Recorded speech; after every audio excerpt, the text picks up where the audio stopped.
Imagine un trésor enfoui au plus profond de ton être. Un trésor que tu ignores peut-être, mais qui détient la clé de ta force, de ta paix intérieure et de ton véritable pouvoir. L'islam nous rappelle que ce pouvoir n'est pas extérieur à nous, mais qu'il est un don d'Allah, un secret que notre âme porte depuis toujours. Allah dit, et il vous a créé, et a rendu parfaites vos formes, et il vous a donné de bonnes choses. Sourate At-Tagabun 64.3. Le pouvoir caché de l'âme. L'homme, tel que nous le voyons, n'est pas limité à sa peau, à ses os, ni à ses muscles. Sa réalité va bien au-delà. Lorsque nous regardons un être humain, nous ne voyons qu'une enveloppe matérielle. Mais Allah nous rappelle que cette enveloppe n'est qu'un dépôt, un réceptacle fragile. La véritable essence de l'homme réside dans ce souffle divin insufflé en lui. Allah dit, puis il lui donna sa forme parfaite et insuffla en lui de son esprit. Sourate As-Sajda 32.9. Ce verset est un rappel puissant. Au-delà de ce que tu crois être, il y a en toi une part de l'invisible, un dépôt sacré confié par Allah. Cette part, c'est ton âme, et c'est elle qui porte en elle ton véritable pouvoir caché. Mais alors, pourquoi tant d'hommes et de femmes passent leur vie à courir derrière l'illusion sans jamais accéder à cette richesse intérieure? La réponse est claire, parce que l'âme est voilée. Elle est recouverte par les couches de nos désirs, nos colères, nos habitudes, nos distractions quotidiennes. Elle est étouffée par l'amour de ce monde, par la peur de manquer, par l'orgueil qui gonfle le cœur. Demande-toi un instant, combien de fois as-tu ressenti ce vide intérieur, ce silence qui te dit qu'il manque quelque chose dans ta vie, même lorsque tout semble aller bien à l'extérieur? Ce vide n'est pas une faiblesse, c'est l'appel de ton âme. C'est ce rappel discret qu'Allah a placé en toi pour que tu cherches la lumière. Le prophète Muhammad, paix et salut sur lui, a dit « Dans le corps, il y a un morceau de chair. S'il est bon, tout le corps est bon. Et s'il est corrompu, tout le corps est corrompu. N'est-ce pas le cœur ?» Rapporté par Al-Bukhari et Muslim. Ce cœur n'est pas seulement l'organe qui bat dans ta poitrine. Dans le langage spirituel de l'islam, le cœur est le siège de la foi, le centre de ton être spirituel, l'endroit où ton âme s'exprime. Et c'est là que réside ton pouvoir caché. Observe la subtilité de ce hadith. Le prophète, paix sur lui, ne dit pas que le cœur influence seulement les émotions. Il dit que c'est lui qui conditionne tout ton être. Tes pensées, tes intentions, tes actions, tout découle de ce cœur. Si ton cœur est pur, ton regard sur le monde sera clair. Si ton cœur est corrompu, tes yeux ne verront plus la vérité, même si elle se trouve devant toi. Alors, demande-toi encore, quel est l'état de ton cœur aujourd'hui? Est-il apaisé ou troublé? Est-il éclairé ou obscurci? Est-il vivant ou endormi? Allah nous interpelle. Le jour où ni les biens ni les enfants ne seront d'aucune utilité, sauf celui qui viendra à Allah avec un cœur pur. Sourate Ash-Shu'ara 26, 88 à 89. Voilà la clé. Le pouvoir caché de ton âme n'est pas dans tes possessions, ni dans ton statut, ni dans ton apparence. Il est dans ton cœur purifié. Et ce cœur purifié n'est pas une utopie. Il est une possibilité réelle, offerte à celui qui se tourne vers Allah avec sincérité. Pense à ces instants où tu t'es senti en paix en priant, où une parole du Coran a apaisé ton âme, où un rappel t'a fait pleurer sans que tu comprennes pourquoi. Ce sont des signes, ce sont des éclairs de lumière que ton âme projette pour te dire « Réveille-toi, cherche la source, n'oublie pas d'où tu viens ». Ton pouvoir caché commence là, dans le retour à ton âme, dans l'écoute de ce cœur. Ce n'est pas une force spectaculaire qui impressionne les autres, mais une lumière intérieure qui transforme ta manière de vivre, de voir, de comprendre. C'est cette lumière qui t'élève au-dessus des peurs et des illusions de ce monde. L'histoire qui inspire. Imagine un instant que tu es à Médine, il y a plus de 14 siècles. Les rues sont simples, faites de sable et de pierre. Le soleil éclaire la ville, et au centre, la mosquée du prophète Muhammad, paix et salut sur lui, est remplie de compagnons qui cherchent la lumière du savoir. Chacun vient avec ses doutes, ses questions, ses besoins. Chacun veut entendre une parole qui change sa vie. Un homme s'avance, humble, sincère, le cœur lourd de cette question que tant d'entre nous portent. Comment mener une vie qui ne soit pas perdue? Comment marcher sur le droit chemin sans se disperser dans 1000 directions? Il s'approche du messager d'Allah, paix et salut sur lui, et lui dit « Ô messager d'Allah, donne-moi un conseil qui me suffira pour toute ma vie. » Arrêtons-nous un instant. Quelle question profonde. Cet homme ne demandait pas une solution pour un problème ponctuel. Il ne cherchait pas une réponse qui dure un jour, une semaine ou une année. Il voulait une parole qui traverse le temps, qui servent de boussole du premier souffle jusqu'au dernier. Et la réponse du prophète fut d'une simplicité déconcertante, mais d'une puissance inégalée. Dis, je crois en Allah, puis tiens-toi droit, rapporté par Muslim. Rien de compliqué. Pas de longues explications, pas de détails techniques, juste deux piliers, la foi et la constance. Regarde la sagesse qui se cache derrière ces mots. Le premier pas, c'est de prononcer et d'incarner « Je crois en Allah ». Ce n'est pas seulement une phrase dite du bout des lèvres, mais une déclaration qui vient du cœur, une certitude qui structure ta vie.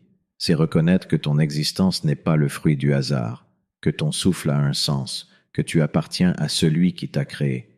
Et ensuite, le prophète ajoute « Puis tiens-toi droit ». La foi n'est pas un mot figé. Elle appelle à l'action, à la droiture, à la constance. Être droit, ce n'est pas être parfait, mais c'est refuser de s'égarer volontairement. C'est rester aligné, comme un voyageur qui garde son regard fixé sur la direction, même quand le chemin devient difficile. Pense à cet homme qui a reçu ce conseil. Peut-être qu'il avait des problèmes, peut-être qu'il se sentait perdu, peut-être qu'il se demandait comment résister aux tentations du monde. Mais en entendant ces paroles, il a reçu une boussole universelle. Tant qu'il garde sa foi et qu'il s'efforce de marcher droit, il a déjà trouvé la voie du succès. Et toi, qu'attends-tu pour appliquer ce conseil dans ta propre vie? Pose-toi la question sincèrement. As-tu véritablement dit avec ton cœur « Je crois en Allah » Ta foi est-elle une simple parole répétée ou une lumière qui oriente tes choix, tes priorités, tes actions? Et quand les obstacles se dressent devant toi, quand les désirs t'attirent, quand les épreuves t'ébranlent, continues-tu à te tenir droit ou laisses-tu ton chemin se courber? Allah dit dans le Coran, « Ceux qui disent « Notre Seigneur est Allah », puis se tiennent droit, les anges descendent sur eux.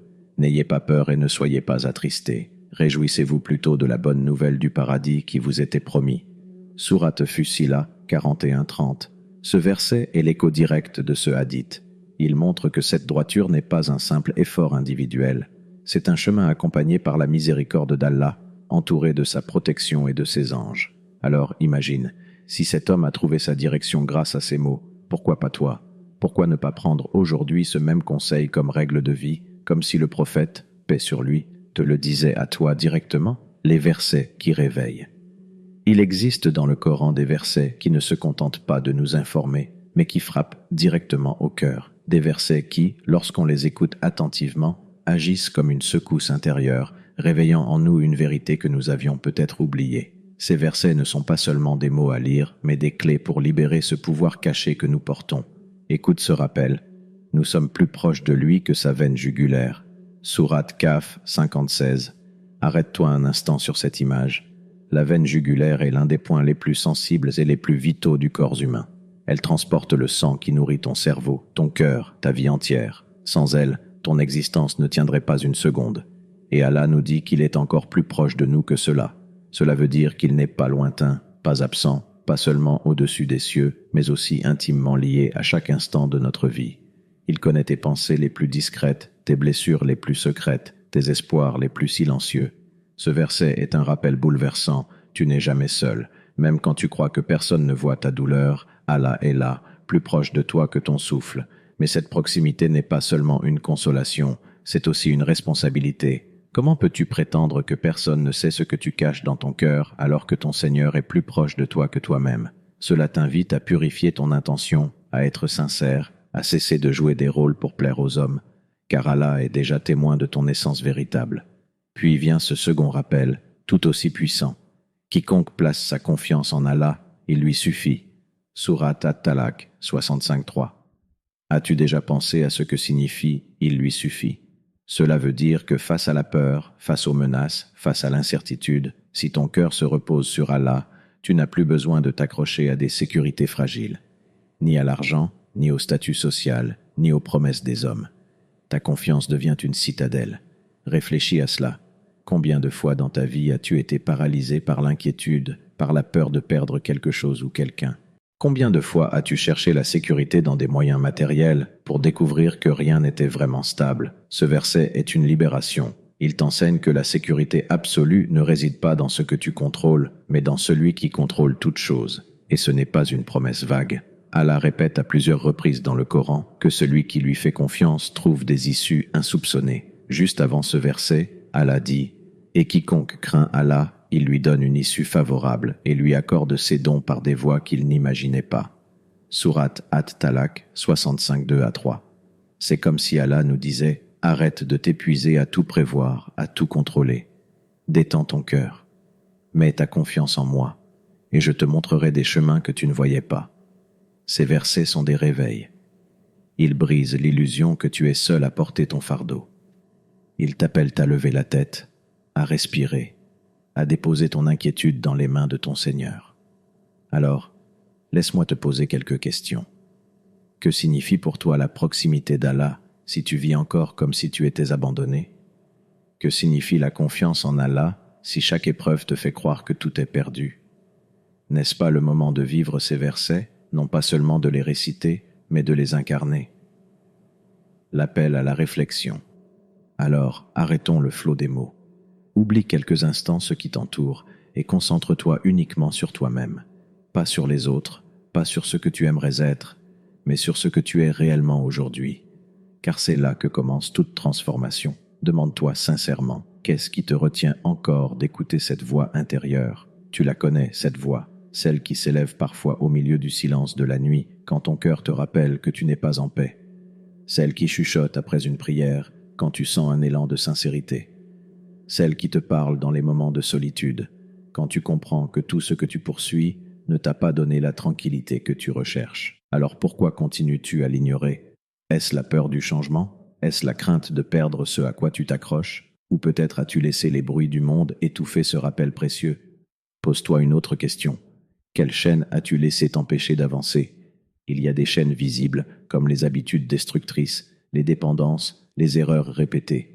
Mais il y a aussi des chaînes invisibles, bien plus lourdes, la peur du regard des autres, la culpabilité du passé, le doute sur ta propre valeur. Ces chaînes, tu les portes peut-être depuis des années, au point que tu as fini par croire qu'elles font partie de toi. Mais elles ne sont pas toi. Elles ne définissent pas ton âme, Allah dit. Et ne faiblissez pas, et ne vous affligez pas, alors que vous êtes les plus hauts si vous êtes croyants.